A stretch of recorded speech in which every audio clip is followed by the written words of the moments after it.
everybody. Welcome to another week of Coffee with Allie. And this week I'm doing a continuation on last week when I showed you my lazy Photoshop techniques.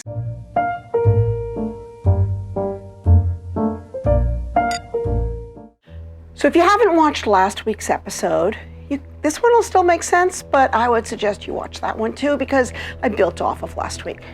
And last week I showed you and I talked about how I do compositing the quick and easy way. And in order to do that, I have to have very specific things that are going to make that composite more successful.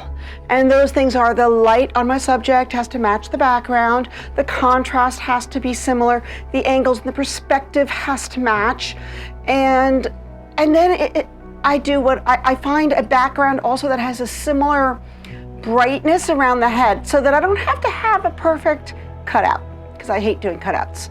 So what did I do this week? I took an image that I had photoshopped this week into a composite, and I'm doing two things with it. One, I'm showing you what not to do. I want you to see what happens when you try to take an image that was shot, in this case a backlit image, and I throw a full sun front lit background with bright colors, and my original image is very muted colors, and you will see how bad my cutout looks, and how no matter what I do, it's just gonna look like a cardboard cutout. And then the second thing I'm gonna show you is, I've already done the composite, and I'm going to take another background that gives a very different look, but still meets all of my requirements, and I'm going to re-edit the image with a different background. That way you can see that, yeah, I've got a lot of little requirements to make these things go fast and quick, but that doesn't mean you're stuck with one look. You can get multiple looks. You just need to think, before you pick your background, what's gonna work? Or if you're looking for something very specific, get your background in place, and then when you shoot your model, try to work for that background, and you can have a lot more success. So here it is. It's a quick tutorial, under 10 minutes. Okay, so I recently composited this image, and you can see here I actually did use a alien skin exposure bleach pie bass filter at the end, and here's my model. So I've got her in a folder. And then here's the background. This is what I started with. So I'll show you two things today. First thing, I'm going to delete this because it's a stamp layer. Okay, so I'm going to show you two things today. One, I'm going to show you a bad choice in backgrounds. I don't know if you guys saw my episode last week, but I talked about how in order for a background swap to work, you need to have the same direction of light, which you can see she's backlit here, she's backlit here. I used image that was at the right angle. It makes sense for where she's standing. And the contrast is soft, the lighting isn't too bright, the direction of light makes sense, so that's why this background works. So then, just to show you a really bad example of a background is, I'm going to grab this. And this background is just a preview. I just downloaded it from Adobe Stock to show. You can download previews to see if you're gonna like working with them. They give you a really low resolution image. I'm just gonna grab this thing. It's got everything wrong with it. The direction of light is wrong. The intensity of light is wrong. The colors are wrong, but we know we can fix colors. It's just always gonna look like crap. You could see it makes my cutout look horrible. You could tell I did a lazy cutout. But that's really not the point. The point here is that I would have to do a lot of work, and I still don't know if I could make this kind of background work for this model, especially because this is clearly front lit with a bright sunny sky. She is clearly backlit. It's not going to work. What I wanted to show you is one image with two different processing. So I'm going to work now with a different image, a different background. We're going to work with this background. This background will work. And why is it going to work? It's got this bright white backlit kind of area. It's a good angle. It's pretty nondescript. So this is going to work. So I'm going to grab this. I'm using V for the move tool, and I'm going to drop it. It's a really weird aspect ratio, so I'm going to have to work with that, meaning it's really wide, and you can see it's not going to match up. But if I hold shift, I can make it a little taller, which I actually feel like I need to do. And I always zoom out a bit, and I really want to get most of the bright white part behind my model. It's going to make this whole thing come together a lot better. And the next thing I think I'm going to do is I'm just going to grab a curves layer, because I want to get this thing to blend a little bit, and I'm going to brighten it up a little bit. So now you can see I'm only affecting the background. I'm not affecting my model, but by brightening that up, it's already starting to help with this blend. But the color is totally wrong. And so we really do want to fix the color. And then I also have to fix my cutout to get this bottom part to blend because it's too bright. So I'm going to hit the B for my brush tool. I'm going to highlight my background layer, and I'm going to pick this soft cyan color. Now I'm going to highlight my models grouping, and I'm going to add a solid color in that cyan, and I'm going to change it to soft light. That's pretty nice. This brings in the colors beautifully. I still have some issues down here. I'm going to Command plus, get a little closer in, and I'm going to go to my cutout. I'm grabbing a brush, B. I'm going to hit it at first 50% and Command Z.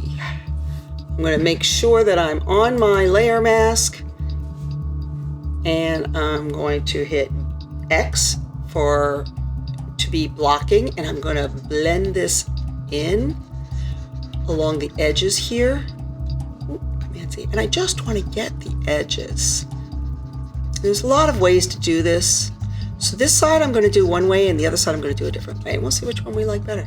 So this side, so the edge of a soft brush is like where you're going to get the most, like you're really not getting the full 50% there. I'm going to show you a different way that I can also do this. I'm on the layer mask. I am not on my model. I'm hitting L for lasso. I'm going to grab the edge of this. Now what I'm really selecting is the edge of my mask. And then go to Filter, Blur, Gaussian Blur, and I'm going to blur the edge of my mask. And that is not giving me what I want at all. Command D. I'm just going to go back to my... And so my point here is try different things. You'd be amazed. Sometimes blurring the edge of your mask is magic. In this case, it's not magic. It's not magic at all. So now I've got this pretty well blended. I'm going to blend this little bit of lace here. And I've got to be careful because I know I've got darker things behind her, but I want to get rid of this brightness and I want to blend it a little bit. So I'm going to 30% and I'm just going to kind of lightly brush in. I don't mind if some of the graveyard shows through in the lace, but even though she's a ghost, I don't want to change her overall transparency. So I am not going to make this main part of her transparent. And then I'm going to go to 10% because this area is a little bit tight and you've got more leeway and you can make a little more mistakes at 10%. So now at 10%, I'm just looking for areas of brightness. I'm kind of blending it in. I can see this tombstone coming through, but that's okay there. And that's all I'm doing, just playing with my my layer mask and getting that baby, just blending it in, blending my edges. That's it. And now she's pretty good. So sometimes what I like to do though is I really do like adding on some final touches. So first I'm going to just see if a little contrast will help. So I'm going to add a curves layer. I'm going to bring this down a little bit more here and a little bit. Yeah, I kind of like what the curves layer is doing, but I feel like it's made it too blue, which is pretty common. So I'm going to grab a hue and saturation layer, and I'm going to grab actually it could be blues, it could be cyans. So I'm going to grab my picker, and it's cyans, and I'm going to pull that saturation down a little bit. And this way I don't affect the saturation of my model. So you can see now, it's just a little bit, I think that looks creepier. And now we're going to go ahead and add a quick filter. So it's Command Option Shift E on a Mac. I have no idea what it is for a Windows, but another shortcut way to add a stamped layer is just add a blank layer and go to Image, Apply Image, and boom, you've got a stamped layer. So that's your other way of doing it. So I'm going to take my stamped layer, I'm going to highlight it, I'm going to go to filter, and I have Alien Skin. I have Topaz Labs, but I like Alien Skin Exposure for when I'm doing a lot of my color toning to give it a cinematic look, especially if I'm not in the mood to do it by hand. I used Bleach Bypass last time. I really like what it does. I feel like it's a little too strong, so you can pull the overall intensity down a bit. I could do this in Photoshop too. I could bring it in with full intensity. And I'm going to bring that in.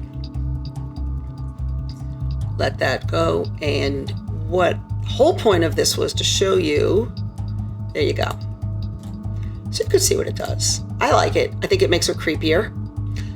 The last thing you could do would be to bring some fog into the front if I wanted to. A fast way, because this is very soft fog, would be to add a gradient. And my gradient looks pretty good there. And I'm just going to pull my opacity way, way, way down.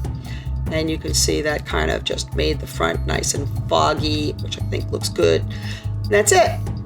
That's one image, two backgrounds, what not to do, and a filter.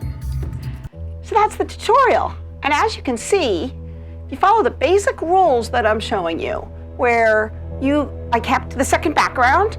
It still had that kind of foggy look. It was totally different color toning, totally different feeling, but it worked because it worked with the image.